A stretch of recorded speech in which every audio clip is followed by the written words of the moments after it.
Hi, welcome back to my channel, and I'm going to give you a wrap up of the books that I read in the month of January.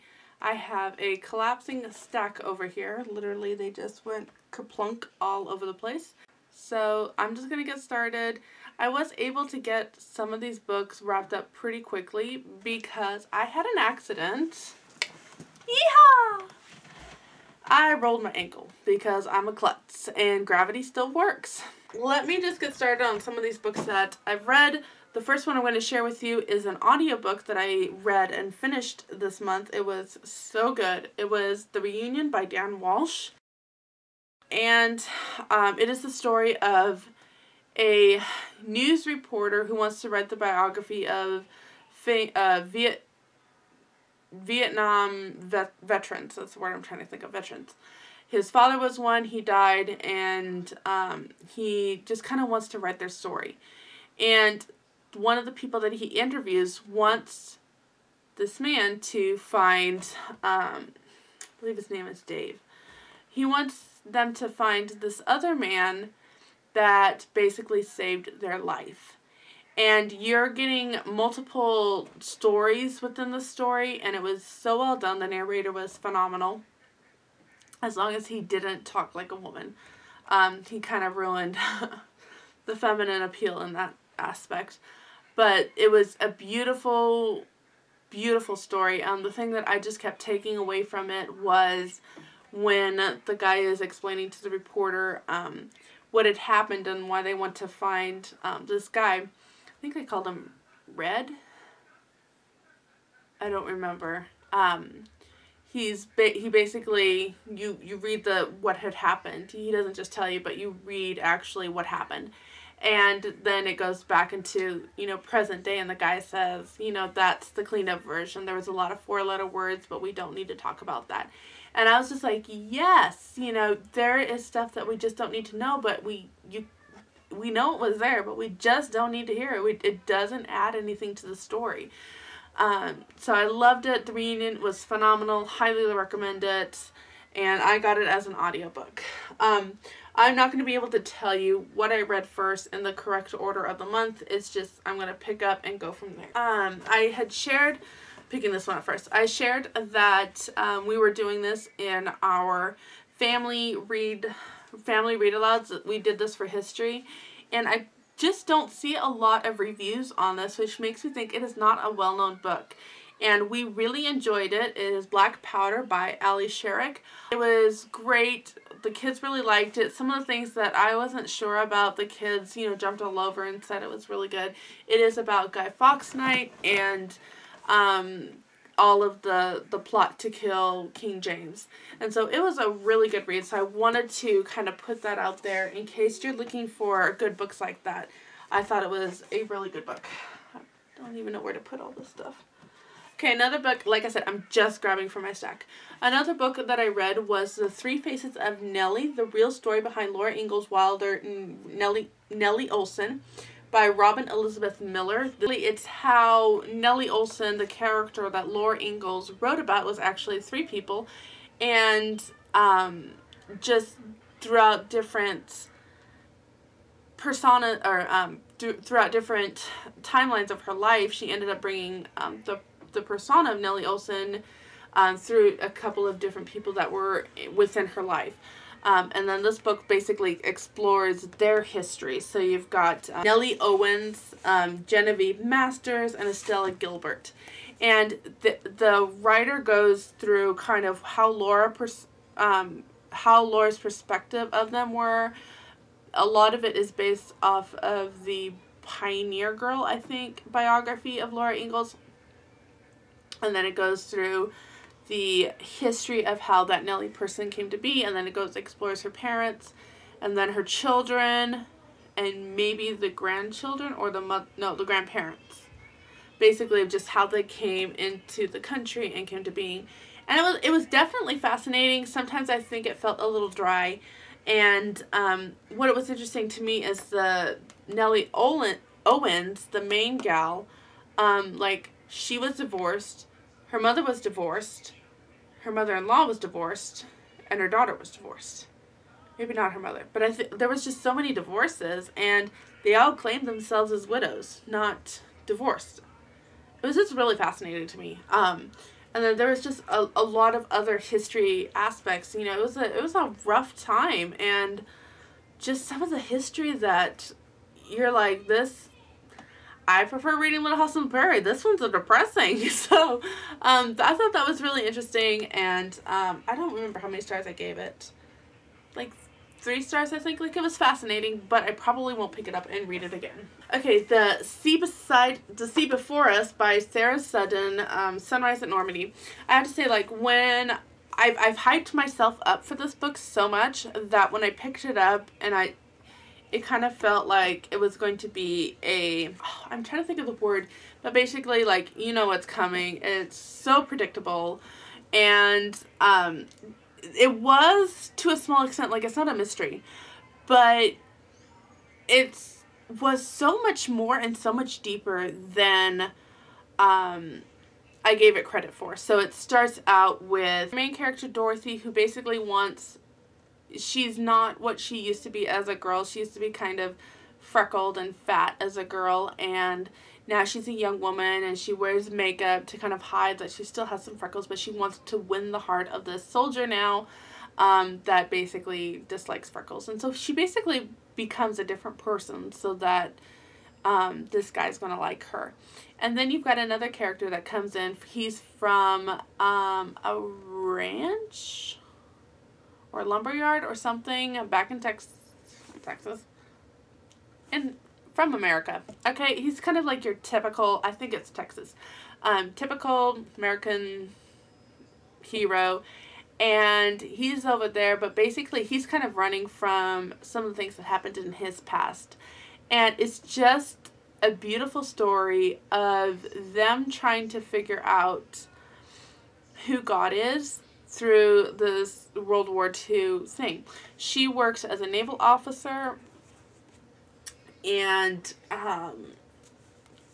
some of the details in there are incredible, but it kind of went over my head. So the whole 29 knots east, starboard, all that kind of stuff, it just went over my head. But I really respect all the research that went into it to put it out. And her boss is also in love with the guy that she kind of wants to get. And I'm just like, that story is old. So those were probably like the 2 things I was just kind of rolling my eyes at, but it ended up being really good. It's definitely a nicer read. You know, you're not picking this up and reading Lilac Girls. You're not picking this up and reading, you know, The Nightingale, where you have to make a decision of survival. But at the same time, it's really good book on just what went behind the whole battle of the beaches of Normandy, June 6, 1944. Just all the stuff that went behind it. I hope that makes sense. I'm trying to give you quick reviews, but I really enjoyed it. I thought it was phenomenal. I will leave my Goodreads account linked below because then you can get more information on this book. The next book I have to share with you is The House on Foster Hill by Jamie Jo Wright. One is a kind of mystery, a borderline thriller. You have 2 characters that you're reading about right now. And the first one is a modern day girl that's kind of just running from a creep. And then you have a person back in time she looks at dead bodies with her father. What is that called? With her father to kind of figure out causes and stuff. And she wants to find out more about this girl. She is kind of trying to recover over losing her brother and just some of the stuff that's going on with that. And so basically the past person is setting scenes up for the present day person to kind of figure out in the mystery. And then there's a third mystery that kind of weaves into here that you're trying to figure out, is it from the past or is it from the present? It's really well done. Definitely kept me on my toes, and I did not figure out who did it in this, which is great. I really enjoyed this. I can't wait to read her next one, and I recommend it. It's Christian fiction, so it's clean. They did deal a little bit with I I'm not sure how to share it with you without giving the book away. Viewer discretion advised. Okay, another book that I have for you is this one, but I only have one book to share with you. This is book 4, and I had books 1, 2, and 4, so I didn't read 3. This basically starts with a woman who kind of grew up 1950s, typical housewife, but her husband dies, no money, so she's going to take this house that's been inherited over the generations and turn it into a boarding house so that she can bring extra income in to basically pay the bills. And you get, throughout each book, you get 3 or 4 different characters that keep coming in and kind of setting the stage. But your main gal still kind of remains true throughout the whole story. And then there's a couple of characters, again, that kind of just remain throughout the whole story. These were definitely a little bit more fluff, but I really, really enjoyed them. I always have kind of had a soft spot for boarding houses. There's a certain element of her working through being a Christian when Christian ideas are just kind of thrown at you. I don't know if that makes sense, but basically, like, we have to speak the truth in love. And, okay, so what does that mean? And so there's stuff like that kind of working through that I really did appreciate. These are definitely a little bit more fluff, kind of lighter read, definitely easy to get through. I probably read, you know, one book every 1 to 2 days, depending on just how much I would just sit and read. Just really easy to go through. I will say that it will be a little difficult to pick up book 2 and just start reading. I would recommend starting at book 1 only because your main gal Evelyn does have kind of a story that picks up in each book. And, like, I knew it was coming at the end of the 4th book. I totally knew it was coming, but it could be a spoiler for some. I really don't think it is, but you're going to get more of the story if you read it in order. I feel like I'm ever going to get through this pile. Another book that I read was Red Door Inn by Liz Johnson. I've been told so many times to read this book. It's so good and get through it and yada, yada, yada. And I have to agree, it was really, really good. It is the story of Marie, who's coming to Prince Edward Island, you know, the place of her dreams. Thank you, Ella Montgomery. And she's pretty much got nothing in her pockets. And she's got a traumatic experience that she went through and she's trying to run away from. She then meets a guy named Jack who is trying to fix up a inn to basically kind of live his wife's dream of what she wanted to do. He also has his nephew, I believe, with him who just got over a scam with a girl who basically wiped him out, and so he's all leery about any women coming into the picture right now. You know, they're always after money. And so basically through these 3 characters in this little town, Prince Edward Island, you just get a lot of hope, redemption, healing, and things like that. I really, really enjoyed it. Can I say that again? This is definitely a book that I would recommend you picking up and reading. My only hesitancy, for lack of a better word, is that she deals with some, little spoiler alert, but it was easy for me to figure out. Like, really, really basic and easy. She was raped. And there's just a lot of stuff behind that, but Liz Johnson handled it superb. Like, you do not feel like you need to take a shower after reading it, which I totally appreciate. But you still get the horror that it's awful. It's ugly, it's disgusting, and it should be. So I really appreciate that. There is more in the series, so I can't wait to read the rest. And of course, a little Chip and Johanna Gaines feel throughout the whole book as they're renovating this inn. Okay, another book that I finished was Girl Wash Your Face. I did a complete review on it. You can check it out, link down below. But basically, it was okay. That's pretty much what I got to say. It was okay. Okay, another book that I read was the 3rd book in the Shadows Over England by Rosanna M. Wright. This one is An Hour Unspent, and this tells Barclay's story. Barclay is kind of like the leader of these orphans that banded together, became thieves or renowned thieves, and this is his story as he's just really struggling through trying to do the right thing and meeting this girl who you just want to shake her. Like, she's not really likable, but she's likable, but she's not really likable.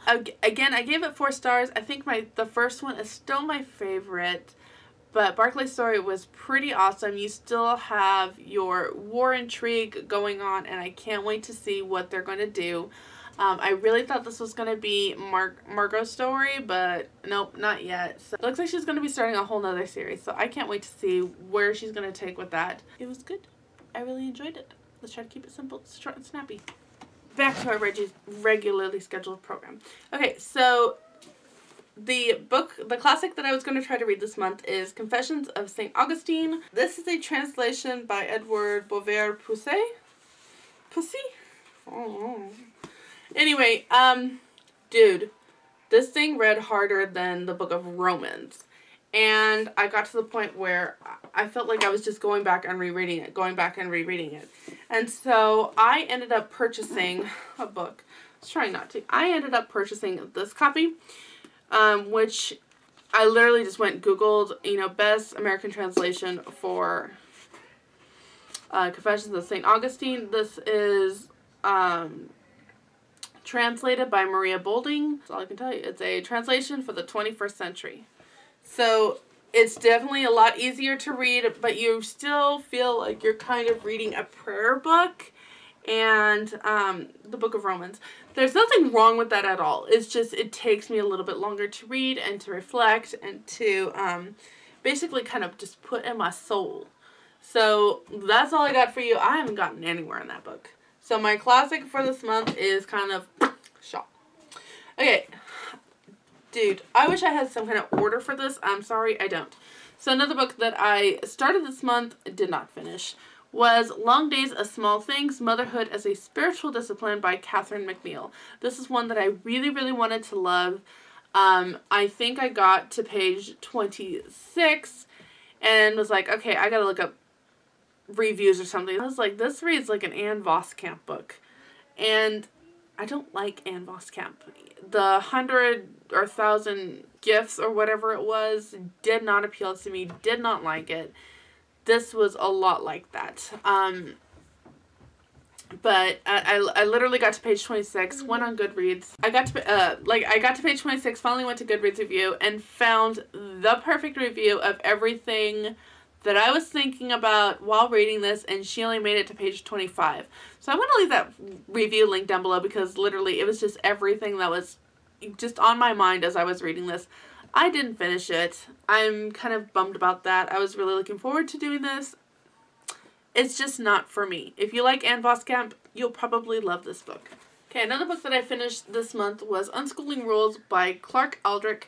This is again kind of like the review that I did on John Taylor Gato's book, where there's nothing new in here that I don't know. The formatting was a little difficult because it is 55 ways to unlearn what we already know about schools and rediscover education. And each chapter, it's not really a chapter, but there's just a rule for each section, and it kind of feels disconnected because of that. There's some things that I agreed with, some things that I'm a little skeptic on, and other things that, it was okay. It wasn't a great read. It wasn't a bad read. Just nothing new for me that I didn't already know. Alright, and the last nonfiction book, yes, that I finished this month was More Than Just Making It by Erin Odom. If you have read stuff like Dave Ramsey and are expecting something like that, it's not really this. This book kind of is, I picked it up because she is a huge blogger and I'm trying to learn kind of the blogging world and profit and things like that, and I was really hoping that this would help me. However, Erin basically wrote this thing on how her family survived some of the really rough years. And one review that I saw of this after I was done reading it basically said that the whole book was basically an argument on that Christians are okay to go on government help. I don't know if I would say that. I think she pointed out, I think it's in my review. Again, check my Goodreads review down below. I use a lot of more quotes. But basically, her thing was to give hope for the heart of the financially frustrated. Christians, you do not go get help from the government. Christians should be getting help from the church. I've heard it. I've been there. Done that. Can write the story on it. And it basically is, you don't have to feel ashamed of it. There is that theme throughout the book, but it's not just that. It is not a Dave Ramsey book on a step-by-step process of getting out of debt or anything else. It's just basically learn to view things differently. I really did enjoy this book. I didn't get anything new from it. I did get some things that I was like, oh, somebody understands. The story of her going into a financial class and hearing the bottom line, you know, let's start with the lowest income of $36,000 and her husband just getting up and walking out of the room in his frustration. Dude, that was our story. That was exactly what happened. And my husband and I just looked at each other like, if we could make $36,000, we wouldn't be here. So it was phenomenal. Really, really enjoyed it. I don't think it's going to be a life changer in your financial thing. I think it's just more of an encouraging read, and maybe more for the beginners. Like I said, I've read a ton of this kind of stuff already, so there is nothing new in here that I didn't already know or already learned. Okay, another book that I recently finished was Mind Games by Nancy Meal? This one is, again, another borderline Christian thriller. There is a FBI behavioralist, Kaylee, and basically her dad was a serial killer. And she just has tried to not really correct wrongs that her dad did, but basically now she pursues that kind of behavior from others. And now there is somebody that's going after her. Basically, you knew what your dad was doing and you just kept quiet about it. And so he gives a riddle that all these things are going to happen and they have to figure out who the killer is before the time is up. And her partner is a guy that basically just doesn't want to be with her. She's weird. She sits at the dining table and talks to these creeps that aren't even there. So, you know, he's just all like, no, I don't want to deal with her. But over the time, they kind of learn to work together, work as a partner, and catch, or not, the criminal. It was really, really good. Again, 4 stars, not quite 5. I will give points for this author who I thought I had it figured out, and then I started second-guessing everything, and it was really great. You know, if you've got an author that will do that, that's a win in my book. I want to talk about this one. I'm trying to keep this short, and I feel like I'm already on 20 minutes. I apologize. This one is Out of North Korea by Alana Terry. Honestly, this one was probably my favorite read out of everything I read this month, and I read some really phenomenal books this month. This one is the story of Nick, who I keep wanting to call him Nick. It's not Nick. Ian. He ends up in North Korea prison, basically, for a photograph he took, and all of that he went through. And it is incredible. It is not brutal because throughout everything you're realizing that sometimes it's not a physical brutality that's the worst. It's the mental anguish that is brutal. And this book is phenomenal. It's told in the first person. I literally finished this and put other books by this author in my Amazon cart. This is probably the first book in my entire life. I read a line and my heart hurt so bad I was crying out like, Jesus, help. I've never ever been so moved before in my entire life. And that says a lot. So this book was really, really great. 5 stars. I cannot recommend this book enough. Okay. So there's 3 more books I'm going to share with you. These are actually ones that I'm currently working on right now. This one is Raising G-Rated Kids in an R-Rated World by John Caldwell. He is a pastor, and it's one of the reasons that I wanted to pick this up. I feel like pastors are especially the ones that seem to lose their kids the most. And it's one of the things that I really struggle with. You know, because of that, when they write parenting books, I like to read it and I like to see kind of what relationship they have with their children. Not so much to imitate it, but to learn with them on being a good parent. I'm only this far into it, and so far it's been some really eye-opening and really good things. Nothing really new, but still stuff that I'm really reiterating within my heart and within my mind because they're so easy to forget. So far we haven't really talked on some of the things that I really struggle with. Movies, friendships, things like that. Right now it's all about communication and spending time and all that kind of stuff that I really know and I really work on. But it's still a good reminder to have those things. So far it's really good. I don't foresee not liking this book at all. But I will be sending this out as soon as I am done. So if I can remember, I will post some kind of blurb in my next month's video. I am in a Gaskell readathon. I don't even know if you could call it that because it's over the months. We're going to be reading different Elizabeth Gaskell books. This one is Mary Barton, which I believe is her first works. And I'm doing this with a couple of ladies over on Instagram, and I will try to leave link down below. So this is the first one of Elizabeth Gaskell's books that we're going to be reading, and one that I have not read. And I've just started it, so I can't really tell you anything else. Another book that I am still in the middle of is Abraham's Well by Sharon Elwell Foster. This is a Black Cherokee book during the Trail of Tears, which I thought was interesting. It's, you know, not that far into it. It's a little difficult to kind of understand some of the things that are going on because I think it's in a it's in a first person narrative, but you kind of scattered throughout the book you have a different perspective. But the first person narrative, especially with the eyes of a child, it's been really difficult for me to kind of understand what's going on. So I've had to go back a few times and kind of pick up a little bit more. I think it's going to be really good. I have to say the first person narrative just always really throws me if it's not,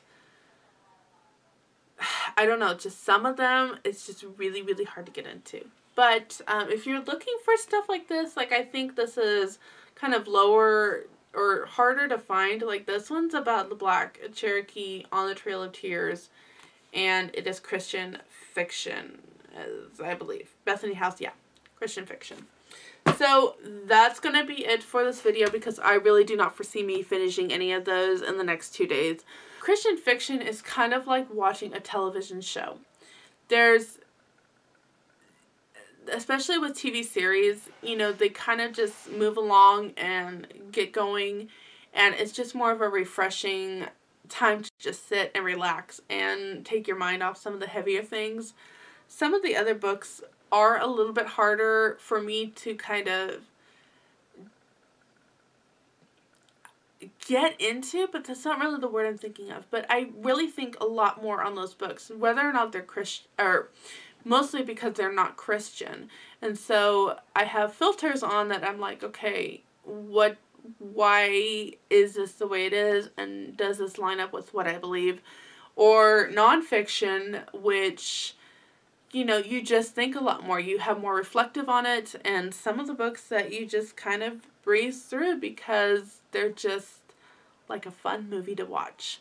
So anyway, I hope you really enjoyed this video this month. I hope this gave you, especially for those of you looking for Christian fiction books, I hope that gave you some ideas. There's kind of a mix of, you know, contemporary, historical, and mystery thriller. So really hope you enjoyed this video. Give me a thumbs up if you did. Go ahead and leave a link, or go ahead and leave me a comment down below which you're kind of looking forward to reading now, or if you've read any really good books that you think I might enjoy this month. And until next time, have another cup of coffee and read another chapter. I'll see you later. Bye. We are at 10 minutes, only 3 books in. Okay, let's kind of move on.